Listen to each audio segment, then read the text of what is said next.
Corona lockdown आणि प्रचंड प्रमाणात गेले 2-3 दिवस पडत असलेला मुंबई ठाणे परिसरातला सगळा पाऊस, त्यामुळे झालं असं की आपल्या अभिव्यक्ती चॅनलसाठी ठरलेल्या 2 मुलाखती, 2 दिग्गज मान्यवरांशी ठरलेले संवाद पुढे ढकलावे लागले.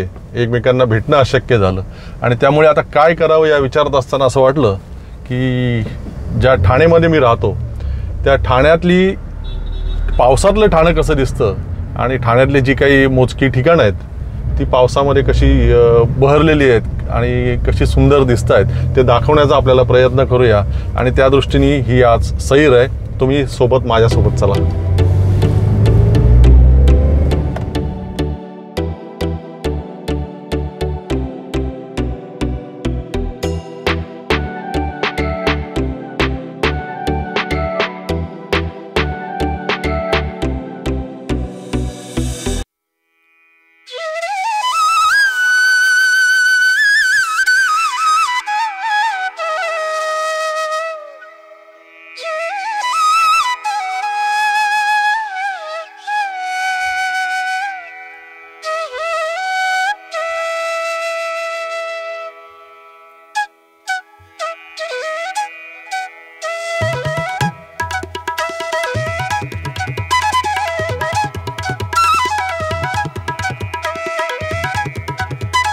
ओळख होती 50-52च्या आसपास तलाव या शहरामध्ये होते, एका शहरामध्ये.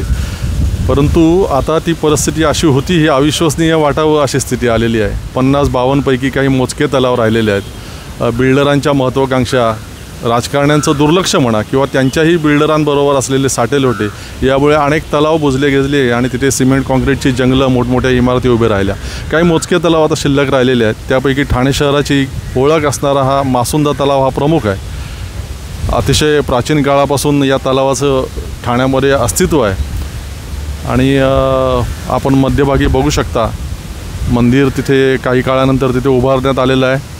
छत्रपती शिवाजी महाराजांचा पुतळा आहे, भव्य पुतळा. ठाणे शहराची एक ओळख असणारा भगवा झेंडा त्या ठिकाणी तुम्हाला दिसत असेल. आणि तलावाच्या काठाकाठानी अनेक महत्त्वाच्या गोष्टी ठाणे शहराच्या आहेत. या बाजूला तुम्ही गडकरी रंगायतन पाहू शकाल. राम गणेश गडकरी रंगायतन ठाणे शहराची एक ओळख. प्रसिद्ध नाट्यगृह, नाट्यमंदिर आणि कोपिनेश्वराचं मंदिर इकडून आता दिसणार नाही.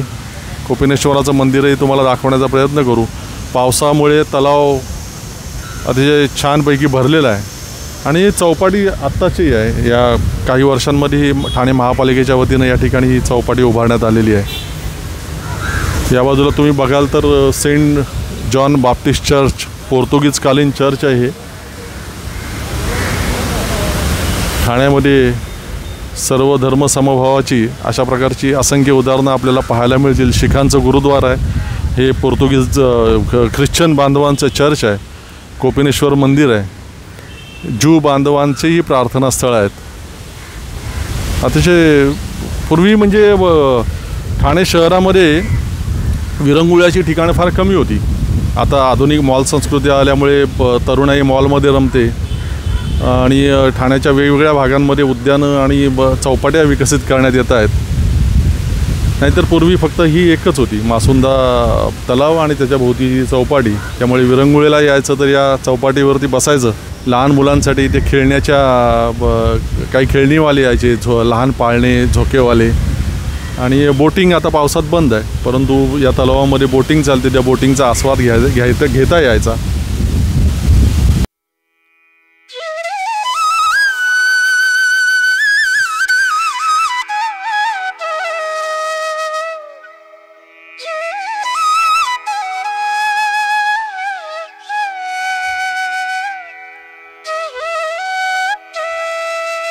मराठी नाट्यकलावंतांची पंढरी असं मानलं जातं गडकरी रंगायतनला आणि ठाण्यातील तमाम नाट्य रसिकांच्या दृष्टीनं अतिशय महत्त्वाची जागा, त्यांना आनंद देणारी जागा असं हे गडकरी रंगायतन.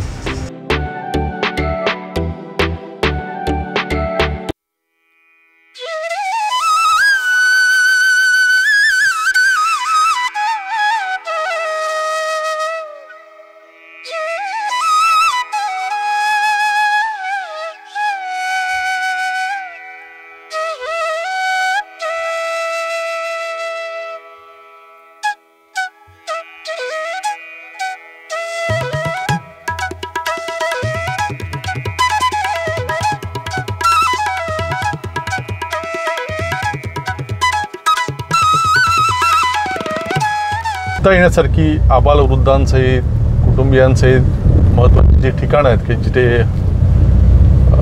आपलं मनोरंजन होऊ शकतं, विरंगुळा मिळू शकतो आणि प्रसन्न वाटू शकतं, अशी महत्त्वाची मोजकी ठिकाणं तुम्हाला दाखवतोय. त्यातलं आता आपण उपवनचा तलाव हा अतिशय सुप्रसिद्ध आहे आणि त्या तलावाच्या दिशेने आपण चाललोय. येऊरचा डोंगर आणि त्याच्या पायथ्याशी तो उपवनचा तलाव आहे. ठाण्यातलं आमचं अतिशय महत्त्वाचं असं ठिकाण आहे ते, निसर्गरम्य असं, आणि ते तुम्हाला दाखवतो.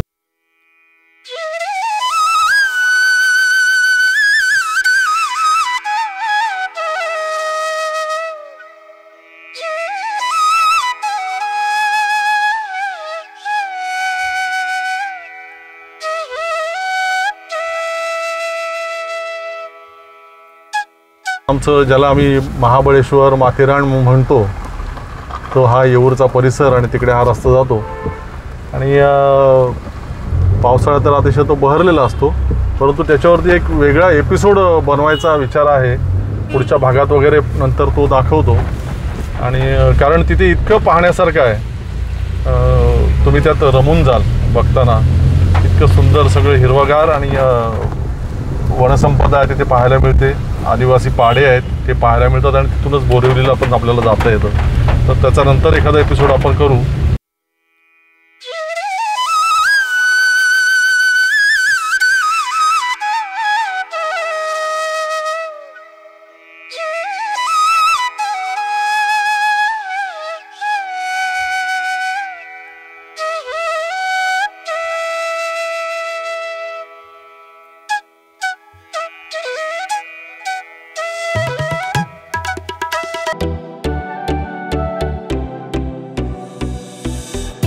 मस्त बारीक बारीक रिमझिम पाऊस पडतोय आणि हा उपवनचा तलाव तुम्ही बघू शकत असाल. हा येऊरचा डोंगर आहे, मागे हिरवाईने नटलेला दिसतो तो. जसं मी तुम्हाला म्हटलं की येऊरच्या डोंगरात वरती जायचं म्हटल्यावरती एक पूर्ण एपिसोड त्यावरती करायला पाहिजे. इतकी तिथे हिरवाई, वनसंपदा आणि अतिशय निसर्गरम्य असं वातावरण पाहता येईल. हा तलाव आता पावसामुळे काठोकाठ भरलेला आहे, पाणी गढुळलेलं दिसतंय, कारण याच डोंगरावरचं सगळं पाणी उतरून या तलावामध्ये येतं आणि त्याच्यामुळे ते गढुळलेलं पाणी दिसतंय. अतिशय सुंदर, म्हणजे ठाणेकरांना विरंगुळ्यासाठी असणारी जी काही मोजकी ठिकाणं आहेत त्यातलं हे एक महत्त्वाचं ठिकाण आहे आणि म्हणून याचं महत्त्व आहे. संपूर्ण या तलावाभोवती चालण्यासाठी किंवा या तलावाभोवतीच्या सगळ्या निसर्गरम्य परिसराचा आनंद घेण्यासाठी चौपाटीसारखं बनवलेलं आहे, फुटपाथ बनवलेले आहेत आणि त्यावरून असंख्य नागरिक या सगळ्या निसर्गाचा आनंद घेत असतात. समोरच्या बाजूला आता या कॅमेऱ्यातून दिसणं कठीण आहे आणि त्यात वातावरण पण पावसामुळे थोडंसं अंधुक झालेलं आहे. गणपतीचं प्रसिद्ध मंदिर आहे आणि अनेक मालिकांची शूटिंग त्या ठिकाणी सुरू असते. अनेक मालिकांचं चित्रीकरण या संपूर्णच परिसरात सुरू असतं आणि ते गणपतीचं मंदिर मालिकांमध्ये आता प्रसिद्ध झालेलं आहे. अतिशय छान ठिकाण आहे ठाण्यातलं हे एक महत्त्वाचं.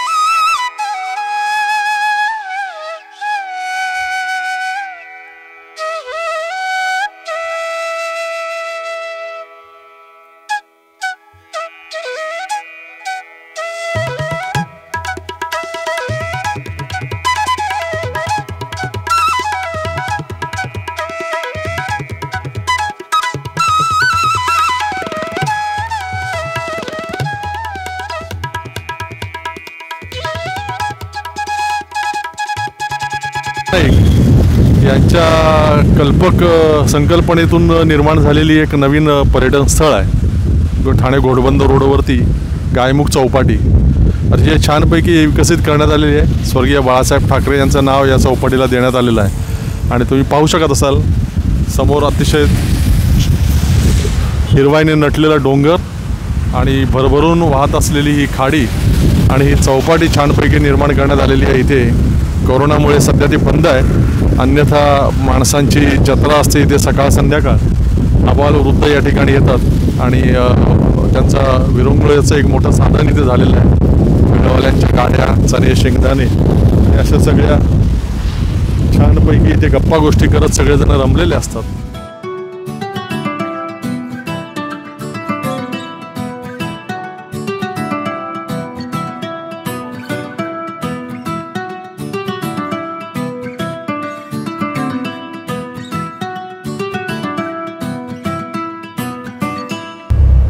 ही 2-3 ठिकाणं आपण आता बघितली, मासुंदा तलाव, उपवनचा तलाव आणि ही गायमुखची चौपाटी.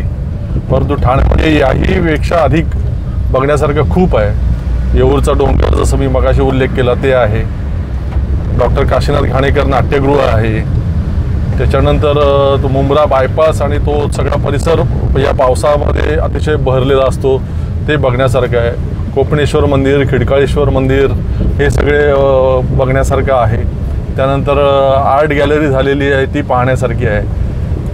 तर जसा वेळ मिळेल तसतसं पुढच्या भागांमध्ये या महत्त्वाच्या सगळ्या बाबी ज्या ठाण्यामध्ये मागच्या काही वर्षामध्ये निर्माण झालेल्या आहेत त्या तुम्हाला दाखवण्याचा प्रयत्न नक्की करू.